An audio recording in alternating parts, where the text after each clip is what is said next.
घर के अंदर कम से कम संपन्न परिवार के लोग हैं तो इतनी व्यवस्था तो बना के दिखाओ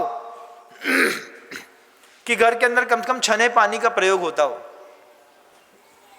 पैसा तो खूब है, अच्छा मकान बनाया महाराज, सब कमरे में एसी लगा है, सब कमरे में कूलर है, सेंट्रलाइज एसी है, अच्छी महंगी गाड़ियां हैं, अच्छे महंगी मोबाइल हैं, अच्छी महंगी घड़ियां हैं, अच्छा महंगा व्यवसाय है और खूब कमाते हैं आपके आशीर्वाद से। 2 कौड़ी का है तुम्हारा पैसा।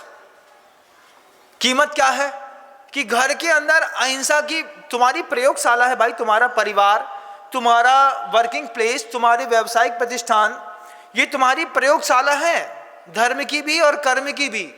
तो कर्म की प्रयोगशालाओं में तो बहुत इन्वॉल्वेशन रहता है आपका। धर्म की प्रयोगशाला में बताओ कि घर के अंदर मेरे यहाँ अहिंसा का कैसे पालन होता है। हम जैनी हैं, इस बात का संकल्प करो। अरे घर के बाहर तो बिस्लरी पीते हो, कम से कम घर के अंदर तो शर्म करो कि छना पानी पिएंगे। महाराज आरओ लगाया, बैल की हड्डी होती ना, उसको जैसे चक्की में गेहूं पीसते हैं ऐसे बैल की हड्डी को पीस दिया जाता है। बैल की हड्डी को पीस करके उसमें सिरामिक मिला करके, उसमें कुछ और पदार्थ को मिला करके और बैल की हड्डियों से एक सेक्शन बनाया जाता है। जैसे लंबा लंबा सा जो वाइट कैंडल देखते हैं ना, वो वाइट कैंडल आरओ में दिखता है, फिल्टर में लगा होता है नीचे। घर के अंदर फिल्टर है, हम बड़े घर के लोग हैं, फिल्टर को पानी पियत, छन्ना से पानी छानवे में शर्म आती है और फिल्टर लेकर के अपने आप को धर्मात्मा समझते हैं।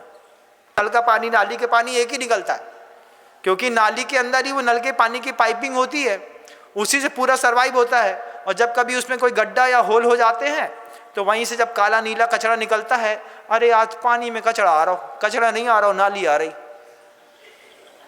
अब पी लो और इसे गेहूं छान लो, बना लो, रोटी खा लो। मना नहीं है, लेकिन चेतना को झंकृत करना साधु का काम है। मेरा काम बताने तक सीमित रहता है, करना और नहीं करना आप जानिएगा, आपका धर्म है, आपके साथ है। क्योंकि कर्म भूमि में देवशास्त्र गुरु मिलना, जिनकुल मिलना, उपदेश मिलना, अहिंसा की भाषा सीखना और उसका सौभाग्य है कि सुन करके घर के अंदर इंप्लीमेंट कर लेना।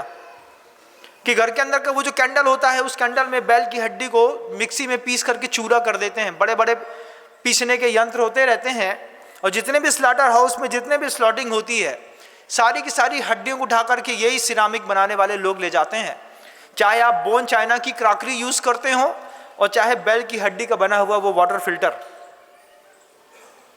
पानी डाल दिया, अब उसमें इस तरीके से ऑक्सीजन और गैस छोड़ी जाती है कि उस बैल की हड्डी में बहुत छोटे छोटे छोटे छोटे छेद होना शुरू हो जाते हैं, जो छूने में थोड़ा सा तो क्रिस्पी जैसे थोड़ा से मतलब खुरदुरे से लगते हैं, लेकिन उसमें जब पानी होकर के रिश्ता है तो गंदगी तो यहाँ छूट जाती है एक तरीके की, लेकिन दूसरे तरीके की गंदगी और भावों की जो हिंसा है वो पेट के अंदर तक पहुँच जाती है।